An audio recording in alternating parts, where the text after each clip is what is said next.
Les damos la bienvenida a nuestro noticiero ambiental Las 5 Verdes, en el cual el ambiente siempre va a ser la noticia principal. Comenzamos. Nuestra primera información la dedicamos a los casos judiciales relacionados con la crisis climática que se multiplicaron por más del doble entre los años 2017 y 2022, según un nuevo informe publicado por el Programa de Naciones Unidas para el Medio Ambiente, PNUD.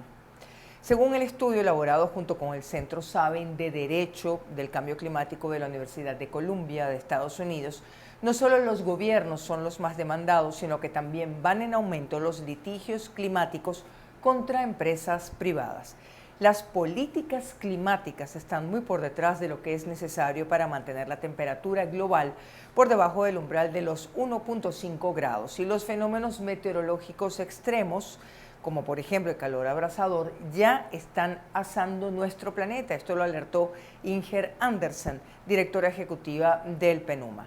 La gente recurre cada vez más a los tribunales para combatir la crisis climática, a fin de exigir responsabilidades a los gobiernos y también al sector privado. El informe concluye que la mitigación climática se está convirtiendo en una parte esencial de la acción y la justicia climáticas, con hasta 2.180 casos registrados el año pasado, más del doble de los 284 registrados en el año 2017, 884. Avanzamos a la segunda información. Por lo menos 44 derrames petroleros en 7 estados de Venezuela fueron registrados en los primeros 6 meses del año 2023, de acuerdo con el reporte de derrames petroleros correspondiente a los meses de enero a junio de la organización Clima 21, Ambiente y Derechos Humanos, publicado en el pasado mes de julio.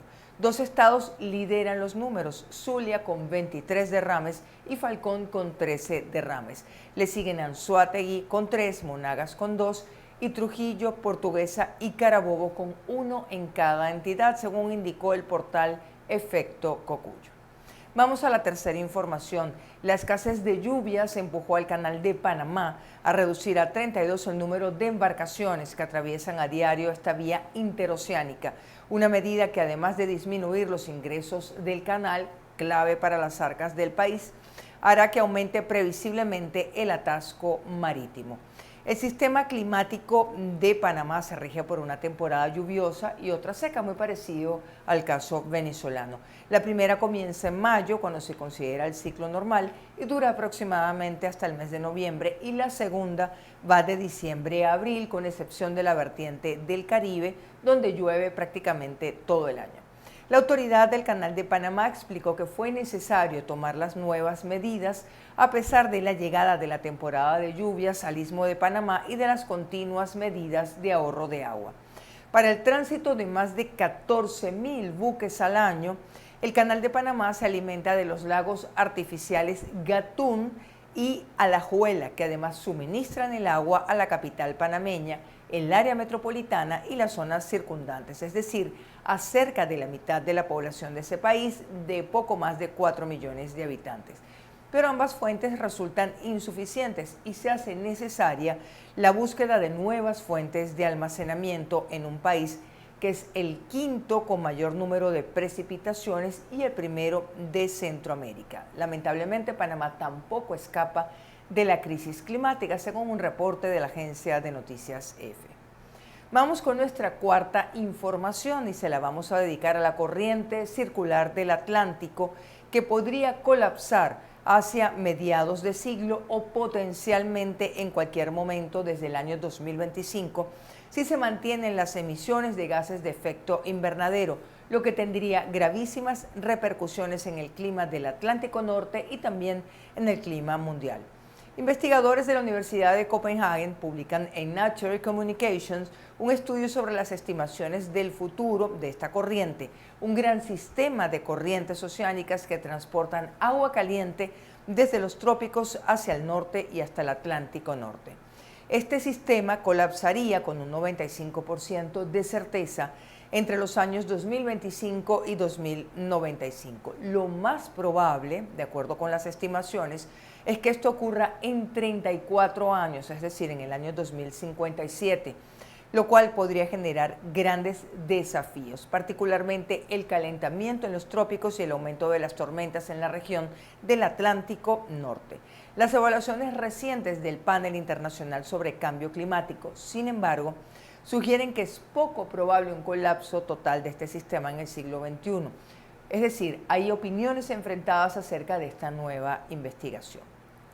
Nuestra quinta noticia se la dedicamos a los manglares presentes también en nuestro país. La pérdida de manglares se hizo un poco más lenta en el año 2022 en comparación con el año 2021, aunque más de la mitad de las pérdidas de este tipo de ecosistema, un 62% aproximadamente, se debe a la tala y a la modificación de costas por parte del ser humano, según el informe anual de la Alianza Mundial de los Manglares. Esta organización, que agrupa a técnicos, organizaciones, comunidades locales, empresas y otras entidades, hizo público su informe anual a propósito del Día Internacional del Ecosistema Manglar, que se celebra desde el año 2015 en homenaje al activista ambiental Haiwo Daniel Nanoto, original de Micronesia, quien falleció el 26 de julio en 1998 en la repoblación de un manglar arrasado por una instalación ilegal de camarones en Ecuador. El mangle, la especie que da nombre a este ecosistema, es un árbol leñoso que vive semisumergido y es especialmente abundante en los países americanos y los países asiáticos también, aunque igualmente en naciones africanas y oceánicas, de hábitat tropical e intermareal. Su progresivo deterioro se debe a diversas causas, como por ejemplo la deforestación, la acuicultura mal llevada o el desarrollo costero sin control. De esta manera finalizamos nuestro resumen de noticias ambientales en las 5 verdes. Quédense con nosotros. Al regreso conversaremos con el caficultor venezolano Toribio Azuaje. Ya regresamos. Soy Joven ¿y qué? Un programa que visibiliza la realidad de la población joven en Venezuela. Conéctate todos los martes a partir de las 10 de la mañana a través de la plataforma comunicacional Punto de Corte y sus redes sociales. Vamos ahora con nuestra agenda de entrevistas en nuestro noticiero ambiental Las 5 Verdes y le damos la bienvenida al caficultor venezolano Toribio Azuaje, con quien vamos a conversar sobre lo que está sucediendo con los caficultores venezolanos y esta nueva iniciativa también de organización. Gracias por acompañarnos, Toribio. Gracias a usted por permitirnos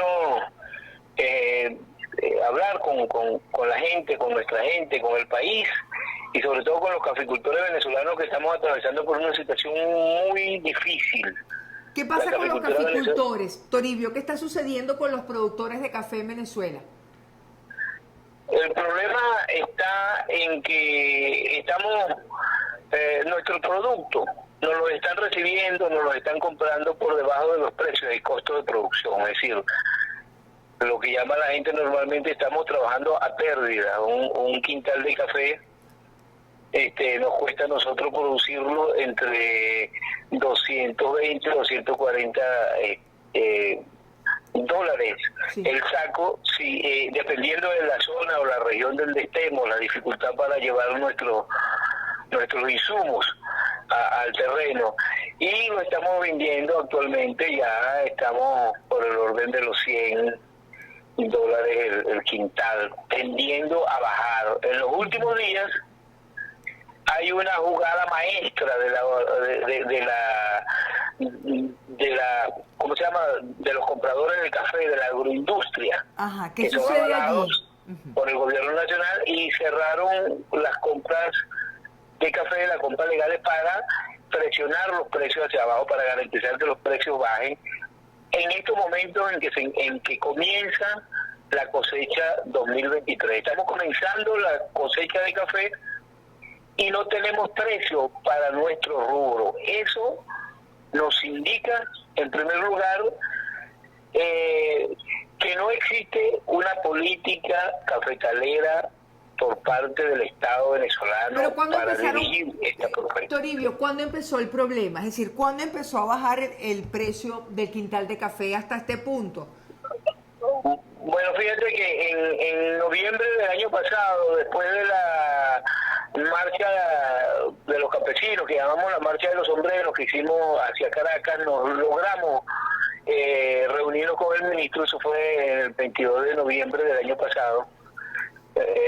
y acordamos unos precios que estaban establecidos entre los 140 y los $120 el quintal. Sin embargo, esos precios no fueron respetados por la agroindustria. La agroindustria jamás respetó esos precios y siempre estuvimos con permaneció esa dificultad de la venta de nuestro producto. Esto ocurre todos los años. Cada vez que viene la cosecha de café, hay una dificultad para colocar nuestro producto. No existe una política clara de precios de nuestro producto. Por eso nosotros estamos hoy día organizándolo en la Unión Nacional de Caficultores a fin de comenzar a construir de manera colectiva una propuesta cafetalera. Si el gobierno no la tiene, nosotros la vamos a crear y vamos a generar un conjunto de propuestas que nos permita direccionar lo que es la política cafetalera nacional. Para ello estamos organizándonos a nivel nacional en la Unión de Caficultores de Venezuela y ya existe una propuesta de un papel de trabajo para la ley del café, por ejemplo. Pero por lo pronto, más allá de los precios, fíjense ustedes que se nos avecina un problema mucho más difícil. ¿Cuál? Para los caficultores. Además de los precios. Es que en estos años que vienen, estos años que se aproximan, 2024, 2025, seguramente va a haber una super producción de café porque nuestros compañeros están sembrando mucho café. A pulmón limpio, porque no tenemos el apoyo del Estado.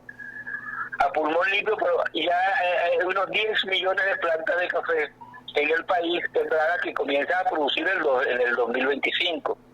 Si para el 2025 nosotros no tenemos una claridad en el tema de los precios del café, los precios van a bajar una barbaridad y los compañeros nuestros van a la quiebra y seguramente van a volver a abandonar la agricultura. Estamos hablando de cuántos productores afectados, Toribio, aproximadamente cuántos productores y en qué estados del país. Bueno, fíjate que esa es otra de las cosas, las críticas que nosotros hacemos, que no existe una política cafetalera, tanto así que no existen estadísticas claras de cuántos somos, dónde estamos, cuántas hectáreas tenemos. Nosotros tenemos un diagnóstico aproximado de unas 80.000 familias venezolanas, o consideramos que estamos por el orden de las 100.000 familias venezolanas que directamente dependemos del café. ¿En cuántos estados del país? ¿En qué estados? Mira, el café en términos generales puede producirse en todo el territorio nacional. Sin embargo, existen unos estados que son los de mayor tradición cafetalera, que son Portuguesa, Lara, Trujillo, Táchira, Mérida. En Sucre también hay buena producción de café y se están incorporando otros estados porque se está sembrando café en todo el país, como le digo, a pulmón limpio. No hay una política cafetalera que nos diga a nosotros o que oriente para en los próximos años cuánta producción vamos a tener, cuánta extensión de nuevos cafetales vamos a tener, cuál es nuestra población de caficultores dedicados a este rubro. Este año se ha agravado. Toribio, este año se ha agravado la situación. Claro, la situación está muy grave, por lo tanto, nosotros creemos que hay que dar el paso, en primer lugar, hacia lo que tiene que ver con la exportación del café, pero para eso el Estado venezolano, a través de la Corporación Venezolana de Café y el Ministerio de Agricultura y Tierra, debe facilitar los mecanismos que tienen que ver con la exportación del café y que cualquiera de los productores nacionales pueda exportar. En ese sentido, yo me atrevo a proponer hoy día, en este momento, aprovecho esta oportunidad para proponer a nivel nacional, de que se establezca en los principales municipios del país oficinas para tal fin, donde se pueda llevar, nuestros productores pueden llevar 1, 2 quintales, los quintales que sean, para que se lo evalúen, se lo clasifiquen, oficinas técnicas clasificadoras, con toda la técnica necesaria, donde se le clasifique el café, si está para la exportación, y se le pueda un precinto allí y ese café no se lo quiten en ninguna de las alcabalas, porque esa es otra de las cosas que Toribio, la dificultad entonces, para transportar nuestro producto a nivel nacional. Toribio, y le que lo podemos preguntamos, llevar a los puertos ¿para qué se crea la poder unión? exportarlo. ¿Para qué se crea la Bien. Unión de Caficultores? ¿Para qué la crearon? ¿Qué es decir, qué estrategias van a asumir? ¿Qué políticas van a exigir? En primer lugar, la Unión Nacional de Caficultores, porque indudablemente que nosotros no tenemos una estructura organizativa que nos permita direccionar la política cafetalera nuestra. En primer lugar, para consumo interno, en términos de ordenar nuestra actividad, nosotros tenemos que elaborar un censo nacional de caficultores para saber cuántos somos, y desde allí construir una propuesta nacional. Y esto debe convertirse no solamente en un gremio más para discutir el tema de los precios del café, sino que sea una plataforma de lucha del movimiento campesino, del movimiento caficultor venezolano, a fin de reorientar y de dinamizar la política cafetalera. Porque con la política cafetalera se viene jugando mucho, y se viene hablando mucho de exportación. Recién se hizo un festival, un encuentro internacional de cafés especiales, pero todo detrás de eso hay un manejo oscuro que no conocemos, por cuanto sencillamente lo que quieren es saber dónde están nuestros mejores cafés para poder ellos exportarlo, cuando lo que deberíamos estar es fortaleciendo a nuestros productores primarios y garantizarle a ellos la posibilidad cierta de que los campesinos mismos, los productores, los caficultores, podamos exportar nuestro café. ¿Cuáles son las políticas que necesitan en lo inmediato, Toribio? ¿Cuáles son las políticas que necesitan por las cuales crean la unión? En primer lugar, aquí se ha abandonado la investigación científica. Aquí no existe investigación para mejorar nuestros cafetales. Y eso tiene que pasar por allí. Nosotros tenemos que definir una estrategia de siembra de nuevos cafetales. ¿Qué tipo de café vamos a sembrar? ¿Dónde lo vamos a sembrar? Y cuánta producción vamos a tener en los próximos años. En segundo lugar, no existe asistencia técnica. No existe capacitación. Y mucho menos existe financiamiento. Este es el único país del mundo que no tiene financiamiento agrícola, es decir, y mucho menos el caficultor, de modo que estamos perfectamente desasistidos, y es la convocatoria que hacemos, el llamado nacional, a las instancias nacionales, y sobre todo a nosotros los caficultores, para que entendamos la necesidad de la lucha y la necesidad de organizarnos, y desde aquí una plataforma de lucha que nos permita construir unas propuestas y avanzar. ¿Cuánto necesitan de financiamiento? ¿Cuánto necesita el Ajá. sector para el financiamiento, Toribio? ¿Perdón? ¿Cuánto necesitan de financiamiento para los caficultores? Bueno, fíjate, por eso precisamente va a depender de los planes que tengamos de producción, pero es que tú puedes comenzar a financiar pequeñas unidades productivas de 1 hectárea para producir cafés especiales, por ejemplo, que el gobierno ande en la onda de la producción de cafés especiales. Claro. Bueno, ok, vamos a producir mejores cafés, pero vamos a financiar 1 hectárea a los caficultores. Entonces, ¿Cuánto necesitan de por esta manera hectárea? vamos sumando. Ajá. ¿Cuánto necesitan por hectárea, Toribio? ¿Hay un estimado? Claro, depende de la región donde nos encontremos. Tú puedes financiar $5,000 paradero en 3 años, que es cuando se estima que viene la primera producción de café. Porque ahorita recién dieron un financiamiento que es una trampa, porque son créditos balón, eso créditos indexados, es decir, créditos de la banca comercial que se lo dieron unos compañeros para entusiasmarlos, pues, Claro. para engolosinarlos, y ahora ellos no encuentran cómo pagar ese crédito, porque a los 3 meses tenían que comenzar a pagar, y indexado, y fíjate cómo está la inflación. Entonces, esos no son créditos agrícolas, eso es una trampa que usaron recientemente a un grupo muy pequeño, por cierto, de unos 80, 60 caficultores a nivel nacional. No sé cómo hicieron esa selección, sin ningún plan, sino que un tema mercantilista, populista, y entonces de modo que nosotros planteamos es revisar seriamente la situación actual de la caficultura, sentarnos seriamente a discutir un plan de desarrollo para la caficultura nacional. Esto debemos hacerlo con la gente nuestra, no con los industriales, porque el problema está en que el gobierno y la Corporación Venezolana de Café ha venido reuniendo y diseñando su estrategia es con los industriales. Claro, no y con acuérdense ustedes. que los que potencian la producción de café es los productores primarios, que somos nosotros los campesinos, los que sembramos el café, unos en cantidades importantes, otros en muy pequeñas cantidades, pero que en definitiva es una sumatoria. Entonces nosotros los productores primarios son los que recibimos menos beneficios de la actividad productiva, de modo que vemos a los industriales potenciando. Fíjense que surge una nueva oligarquía de la agroindustria del café, surgen nuevas marcas. El grupo Botalón está dominando todo el mercado, el grupo Amanecer, desaparecen los grupos antiguos que existían, lo que llamaban la Cuarta República. Entonces están conformando una nueva burguesía en el término, en el espacio de la agroindustria cafetalera, pero no están dando el apoyo a al sector primario, que está conformado por los pequeños y medianos productores de café. ¿Tienen previsto venir a las Caracas? familias venezolanas nuestras. ¿Tienen previsto venir a Caracas, Toribio, para hacer estos planteamientos, para exigir una política para la caficultura?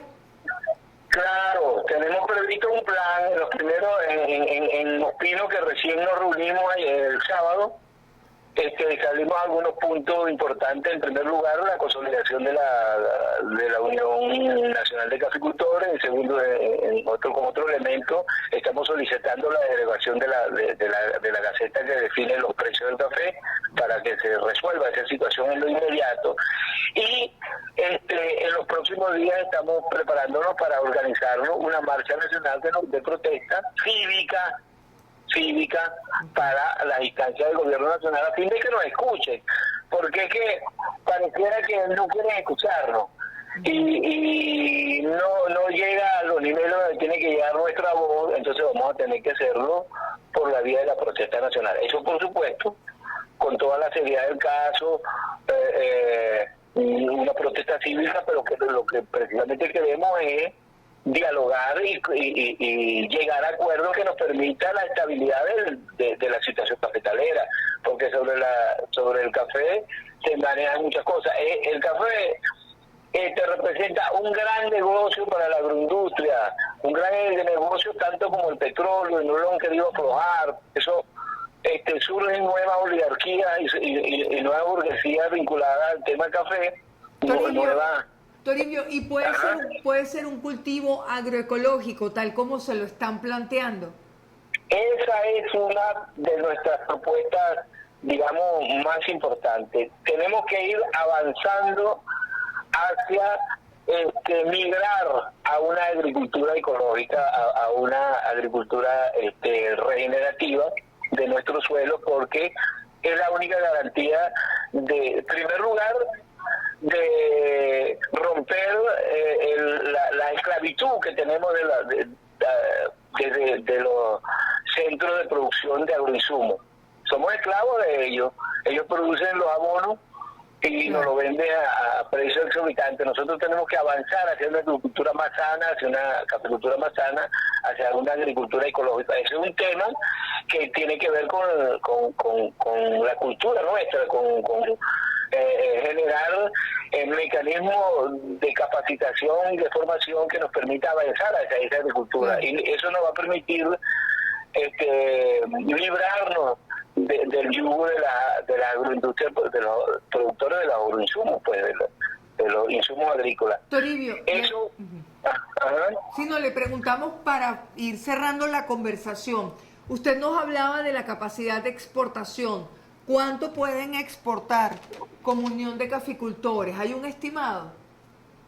No, pero ya existen numerosos campesinos y productores de café en los distintos municipios del país que están produciendo café de calidad como para abrirnos hacia un mercado.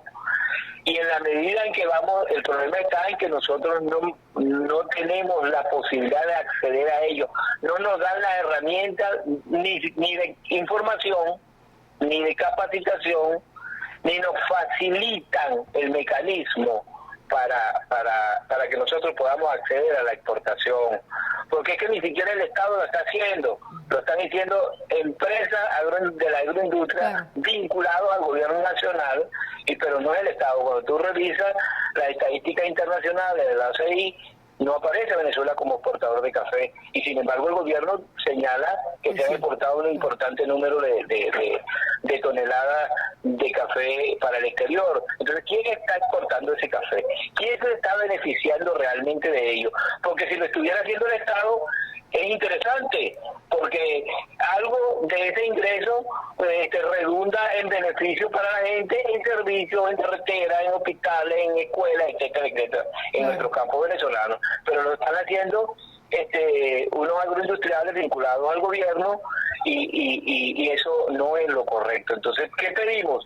Que haya en cada municipio del país, o en todo caso por sectores que se realice bien, oficinas que faciliten ese proceso donde nosotros podamos llevar el quintal de café nuestro y podamos exportarlo directamente, bien por vía marítima o bien por vía aérea, pero que para eso tenemos las universidades con que tienen capacidad técnica de asesoramiento, y tenemos los organismos del Estado que deberíamos vincularlo a ellos. El problema está en que no hay la voluntad política, ni se quiere favorecer al productor primario, sino a los industriales del café. Toribio, muchísimas gracias por acompañarnos, siempre dispuestos a escucharlos. Gracias. Bueno, gracias a ustedes por permitirnos difundir esta pequeña voz de los caficultores, y seguimos avanzando. Gracias a todos, y un saludo para todos los caficultores venezolanos de Cucuy, capital del buen café.